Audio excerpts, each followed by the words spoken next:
आइए इस क्वेश्चन को हम विद इन 30 सेकंड कैसे करते हैं। जैसे यहाँ पर अगर हम देखें तो sine inverse A plus sine inverse B plus sine inverse C equal to pi है। इसका मतलब ये है कि अगर हम तीनों को इक्वल ले लें तो sine inverse A, sine inverse B, sine inverse C सारे क्या हो जाएंगे, पाई बाई थ्री के इक्वल हो जाएंगे। तो sine inverse A equal to sine inverse B equal to sine inverse C equal to ले लिया है यहाँ पर पाई बाई थ्री। तो A equal to B equal to C equal to ये हो जाएगा साइन पाई बाई थ्री। तो साइन पाई बाई थ्री की वैल्यू है under root three by two. अब इसमें हम इसकी वैल्यू फाइंड कर लेते हैं कि किसके इक्वल आएगी। तो ये हो जाएगा यहाँ से under root three by two और under root one minus a square, तो one minus three by four. तो यहाँ पे जब सिंप्लीफाई करोगे तो ये हो जाएगा वन बाई फोर आएगा अंडर रूट के अंदर, तो वन बाई टू हो जाएगा। और इसमें थ्री टाइम्स हम इसलिए कर रहे हैं क्योंकि यहाँ पर ये और ये सब इक्वली हैं, क्योंकि ए बी सी तो इक्वली हैं। तो अगर हम देखें तो यहाँ से ये आएगा, यहाँ से ये आएगा three under root three by two into ये आ जाएगा यहाँ पे टू, फोर आएगा, ये आएगा three root three by four.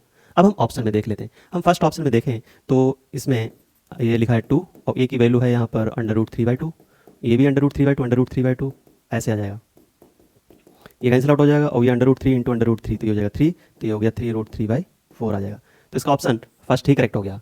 ये तो यहाँ पर हम शॉर्ट ट्रिक से कर रहे हैं, मतलब शॉर्ट मेथड यूज कर लिया है, फटाफट क्वेश्चन कर दिया है।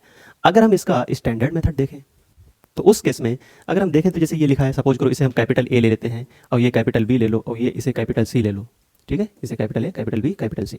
इसका मतलब ये है कि ये जो लिखा है A plus B plus C equals to pi हो गया। इसका मतलब ये है कि ये ट्रायंगल की बात कर रहे हैं। और अगर आपने सॉल्यूशन ऑफ वो कंपाउंड एंगल पढ़ा हो तो उसमें कंडीशनल आइडेंटिटी पढ़ी होगी कि A plus B plus C equals to अगर पाई है तो वो ट्रायंगल बनता है। ट्रायंगल में कंडीशंस चार छः बताते हैं, लिखाते भी हैं। तो उस केस में अगर हम देखें तो यहाँ पर ए इक्वल्स टू ये आ जाएगा साइन ए। तो अगर हम इसकी बात करें ये जो आएगा वो आ जाएगा इक्वल्स टू साइन ए और वन माइनस साइन स्क्वायर ए, कॉस स्क्वायर ए उसका स्क्वायर रूट कॉस ए, तो ये जाएगा कॉस ए, प्लस ये हो जाएगा साइन बी और ये हो जाएगा कॉस बी, और प्लस ये हो जाएगा साइन सी, ये हो जाएगा कॉस सी।